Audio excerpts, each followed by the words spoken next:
बारिश के बाद जब धूप निकलती है तो उसमें काफ़ी नमी होती है। जो हमारा क्लाइमेट होता है, जो हमारा इन्वायरमेंट होता है, उसमें मॉइस्चर ज़्यादा होती है, जिसके कारण फंगल इन्फेक्शन बहुत ज़्यादा होती है। इस वक्त सबसे ज़्यादा जो ईयर फंगल इन्फेक्शन यानी कि कान में होने वाले फंगल इन्फेक्शन है, उससे लोग बहुत ज़्यादा परेशान हैं। एंड मेरे पास बहुत सारे पेशेंट भी आ रहे थे एंड उनका यही क्वेश्चन हो रहा था कि हमें कान के अंदर फंगल इन्फेक्शन हो गए हैं, तो इसे हम कैसे ठीक करें। तो मैंने सोचा कि आप सभी से भी इस प्रॉब्लम पर डिस्कस किया जाए, शेयर किया जाए, ताकि आप भी अवेयर हो सकें एंड अगर आपको प्रॉब्लम है तो आप भी उसे ठीक कर सकें। तो गाइस, कैसे आप लोग? मैं हूँ डॉक्टर कंचन। आज के वीडियो में हम जानेंगे कि अगर कान में फंगल इन्फेक्शन हो रखा है तो उसके क्या कारण होते हैं, क्या इलाज होता है, और साथ ही साथ हम घरेलू इलाज भी जानेंगे कि घर पे भी आप इसे कैसे ठीक कर सकते हैं। सो गाइस, ये जो कान के फंगल इन्फेक्शन होते हैं, इसे इसे मेडिकल टर्म में ओटोमाइकोसिस कहते हैं।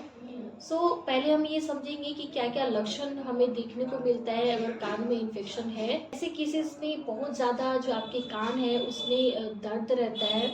कान में दर्द के साथ बर्निंग भी होती है। किसी किसी में कान जो होता है उसमें भारीपन सा महसूस होता है, कान आपको भारी लगता है, सुनने में परेशानी आती है।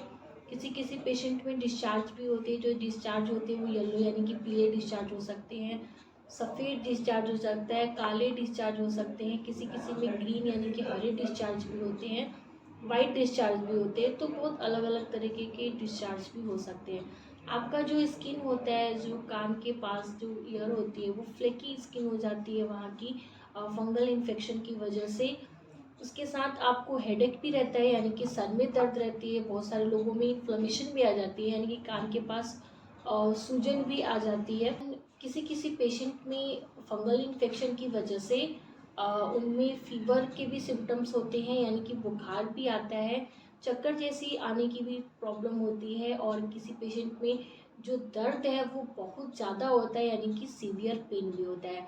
तो ये जो प्रॉब्लम्स होती हैं ये होता है एस्परजिलस या कैंडिडा की वजह से ये फंगल इन्फेक्शंस होती हैं। तो चलिए अब हम ये जानते हैं कि इसके क्या क्या कारण हैं, किन किन कारणों की वजह से हमें ये प्रॉब्लम्स हो जाती हैं। सबसे ज़्यादा प्रॉब्लम ये उनमें देखने को मिलती है जिनके कान में किसी कारण से पानी चला जाए। जैसे जो लोग स्विमर्स होते हैं, स्विमिंग करते हैं, स्कूबा डाइव करते हैं, तो उनमें उनके कान के अंदर पानी चली जाती है जिसके कारण ये प्रॉब्लम्स हो सकती हैं।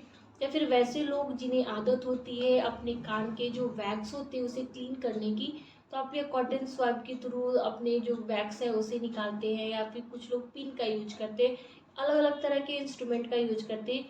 आप किसी भी चीज़ से अगर अपने ईयर वैक्स निकालते हैं तो उस कारण से भी फंगल इन्फेक्शंस हो जाते हैं। बेसिकली है क्या कि हमें जो कान के अंदर ईयर वैक्स है उसे सिर्फ ऊपर ऊपर ही साफ करना चाहिए, अंदर तक साफ नहीं करना चाहिए।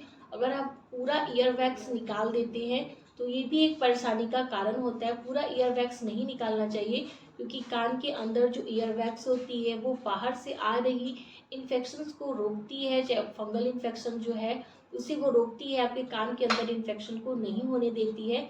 बट कुछ लोगों को आदत होती है कि बहुत ज़्यादा कॉटन से या फिर किसी चीज़ से अंदर तक उसे क्लीन करते हैं, तो आपको अंदर तक क्लीन नहीं करना है। हमें ईयर वैक्स उतना ही निकालना चाहिए जो एक्स्ट्रा बस बहकर आती है, ज़्यादा अंदर तक नहीं निकालना चाहिए। हमारा जो कान होता है इसका फंक्शन इस तरह से बना हुआ है, ये सेल्फ क्लिनजिंग ऑर्गन है।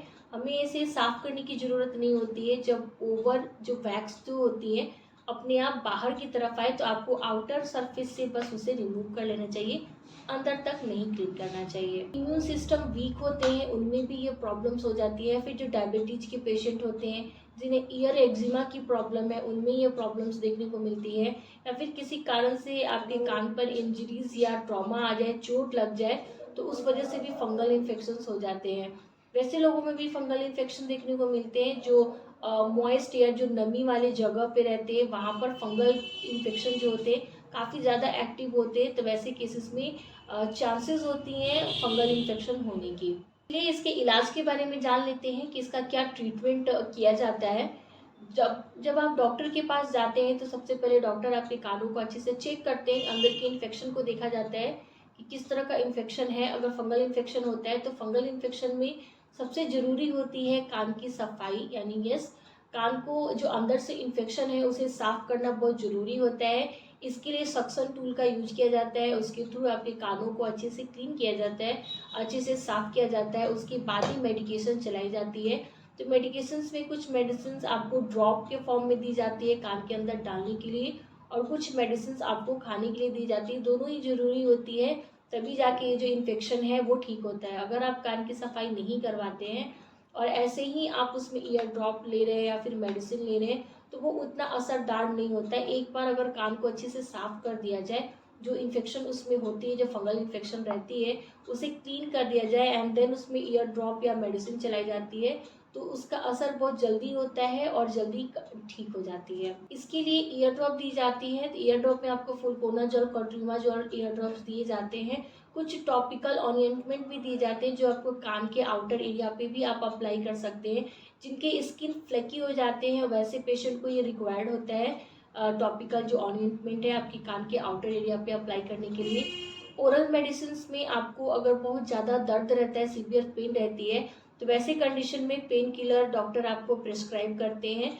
अदरवाइज इसमें पेन किलर की ज़रूरत नहीं होती है। अगर आपको दर्द नहीं रहता है तो पेन किलर लेने की ज़रूरत नहीं होती है। आपको मेडिसिन के लिए आपको anti fungal medicine and antibiotics भी प्रेस्क्राइब किए जाते हैं। चलिए अब हम घरेलू उपाय को जानते हैं कि आप इसे घर पर कैसे ठीक कर सकते हैं। तो इसके लिए आप हाइड्रोजन पेरोक्साइड ले सकते हैं। हाइड्रोजन पेरोक्साइड आपको ध्यान देना है कि वो डाइल्यूटेड होना चाहिए। कंसनट्रेटेड हाइड्रोजन पेरोक्साइड नहीं लीजिएगा, कंसनट्रेटेड नहीं लेना है, आपको डाइल्यूटेड लेना है। डाइल्यूटेड फॉर्म में हाइड्रोजन पेरोक्साइड लेनी है।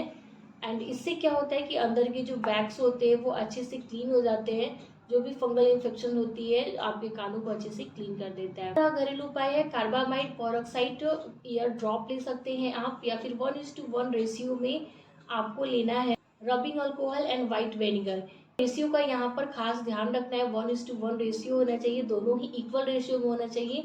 एंड देन आपको कान में डालना है। इससे जो आपके अंदर के वैक्स होते हैं, जो फंगल इन्फेक्शन होती है, वो अच्छे से निकल जाती है। जो आपके कान के इन्फेक्शन होते हैं वो अच्छे से क्लीन हो जाते हैं। घरेलू उपाय के लिए मैं आपसे ज़रूर कहूँगी कि आप इसे केयरफुली ज़रूर करें। अगर आपको ये घरेलू उपाय रिस्की लगता है, समझ में नहीं आता है, तो आप इसे अप्लाई मत करिए। अपने जो भी नियरेस्ट डॉक्टर हैं उनसे जाकर ज़रूर कंसल्ट करिए एंड डॉक्टर के द्वारा ही अपने कानों को साफ़ करवाइए, और वो जो मेडिसिन प्रिस्क्राइब करते हैं आप उनका यूज करिए। सो गाइज, ये थे आज के वीडियो। आई होप कि आपके लिए हेल्पफुल रहा होगा। यस, डेफिनेटली लाइक कीजिए, चैनल को सब्सक्राइब करिए एंड अपने फैमिली फ्रेंड्स में ज़रूर शेयर करिए ताकि उन्हें भी हेल्प मिल सके। अगर आपके कोई क्वेश्चन हो तो आप डेफिनेटली मुझे कमेंट सेक्शन में पूछ सकते हैं। तब तक के लिए be healthy and be happy.